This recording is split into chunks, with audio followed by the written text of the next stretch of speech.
સુરત સિવિલમાં ડોક્ટર આપઘાત કેસમાં કડક કાર્યવાહી. એન્ટી રેન્કિંગ કમિટીએ 4 રેસિડેન્ટ ડોક્ટરોને સસ્પેન્ડ કર્યા અને 4 ફેકલ્ટીને કારણદર્શક નોટિસ પાઠવી. સુરત સિવિલ હોસ્પિટલમાં રેસિડેન્ટ ડોક્ટરના આપઘાત કેસ સંદર્ભે એન્ટી રેન્કિંગ કમિટી અને ઉચ્ચ સ્તરીય તપાસ બાદ તંત્ર દ્વારા કડક બુલડોઝર કાર્યવાહી કરવામાં આવી હતી. રાત્રે 8:30 વાગ્યાથી શરૂ કરીને વહેલી સવારે 4 વાગ્યા સુધી ચાલેલી મેરેથોન બેઠક અને અંતે રજૂ કરાયેલા અહેવાલના આધારે 4 જવાબદાર રેસિડેન્ટ ડોક્ટરોને તાત્કાલિક અસરથી સસ્પેન્ડ કરી દેવામાં આવ્યા છે. આ ઉપરાંત સમગ્ર મામલે ગંભીર બેદરકારી દાખવવા બદલ 4 ફેકલ્ટી સભ્યોને કારણદર્શક નોટિસ ફરકાવવામાં આવી છે. એન્ટી રેગિંગ કમિટીના આ કડક કાર્યવાહીથી સમગ્ર હોસ્પિટલ પ્રશાસન અને તબીબી વર્તુળોમાં ભારે ચકચાર મચી ગઈ છે. આ ઘટના બાદ હોસ્પિટલ કેમ્પસમાં સુરક્ષા અને શિસ્તના નિયમો વધુ સખત બનાવવાનો નિર્ણય લેવામાં આવ્યો છે. સસ્પેન્ડ કરાયેલા ડોક્ટરો સામે આગળની કાયદાકીય કાર્યવાહી માટે પોલીસ તપાસ પણ ઝડપી બનાવી દેવામાં આવી છે. તબીબી વિદ્યાર્થી સંગઠનોએ ભવિષ્યમાં આવી દુઃખદ ઘટનાઓ ન બને તે માટે કાયમી તંત્ર ઊભું કરવાની માંગ કરી છે. પ્રોસેસ પતી ગઈ છે.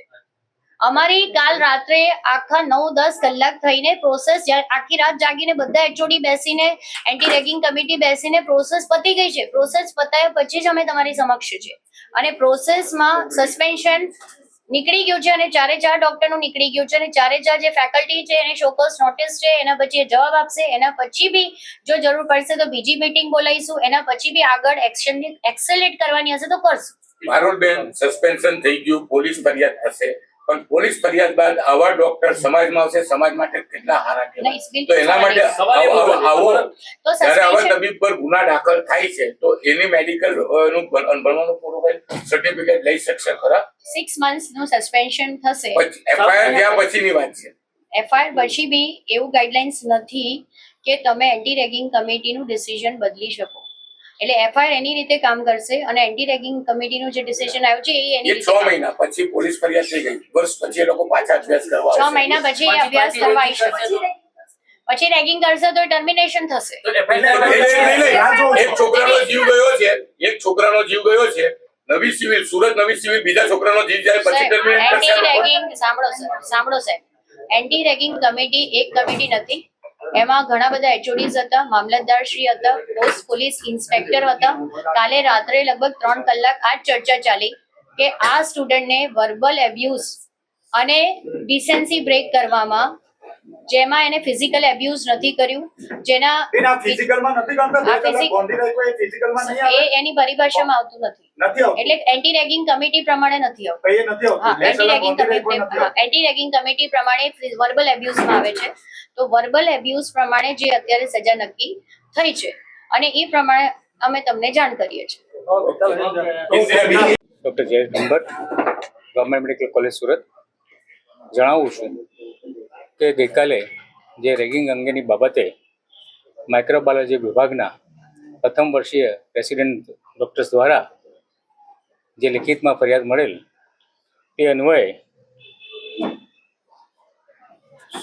સોમવાર એમાં રાજ્ય સરકારના કડક નિર્દેશો અધિક નિયામક શ્રી ડૉક્ટર જયેશ સદે સાહેબની સૂચના અને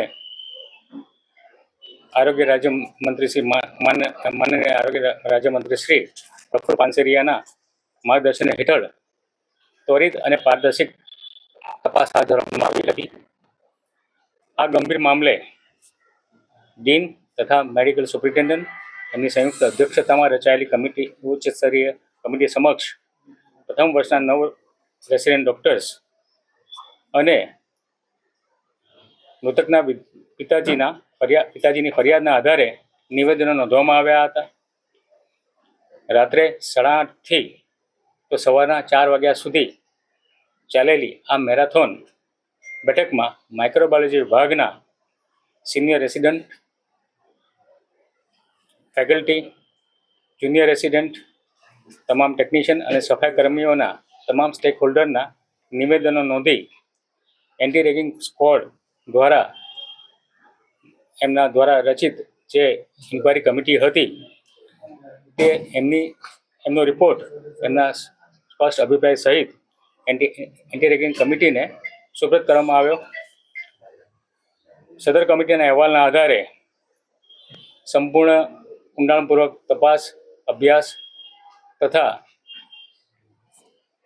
જરૂરી પુખ્ત વિચારણાના અંતે અહેવાલના આધારે શિસ્તભંગ અને ગંભીર બેદરકારી બદલ 4 રેસિડેન્ટ ડોક્ટરો જેઓ દ્વિતીય વર્ષમાં માઇક્રોબાયોલોજી ડિપાર્ટમેન્ટ ખાતે કામ કરી રહ્યા છે, જેમાં 3 વિદ્યાર્થીનીઓ અને 1 વિદ્યાર્થીનો સમાવેશ થાય છે, તેઓને 6 માસ માટે સસ્પેન્ડ કરી તાત્કાલિક હોસ્ટેલ ખાલી કરવા અને કોઈપણ શૈક્ષણિક પ્રવૃત્તિમાં ભાગ ન લેવા અંગેના હુકમ કરવામાં આવેલા.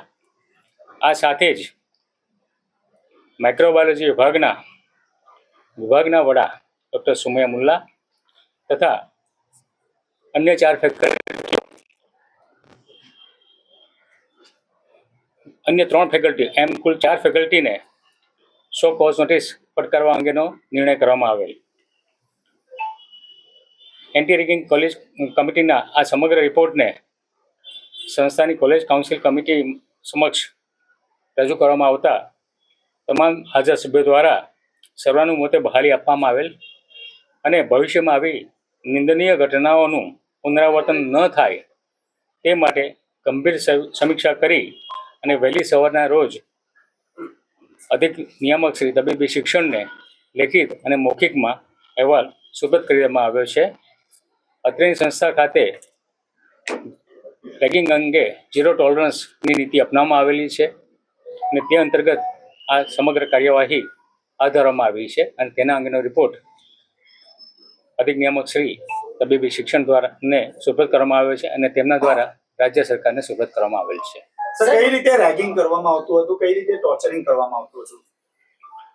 જે નિવેદનો મળ્યા હતા અને જે ફરિયાદ મળી હતી એમના જણાવ્યા મુજબ એમને વર્બલ એબ્યુઝ જેને કહીએ આપણે કે કડક શબ્દોમાં એમને અને ખખડાવવા અને એમને બીજા અન્ય રેસિડેન્ટની હાજરીમાં એમને હ્યુમિલેશન જેને કહેવાય એ કરવામાં આવે એ પ્રમાણેની એમનું રેગિંગ અંગેની કાર્યવાહી એમને એ અંગેની કમ્પ્લેન લખિતમાં આપેલી હતી.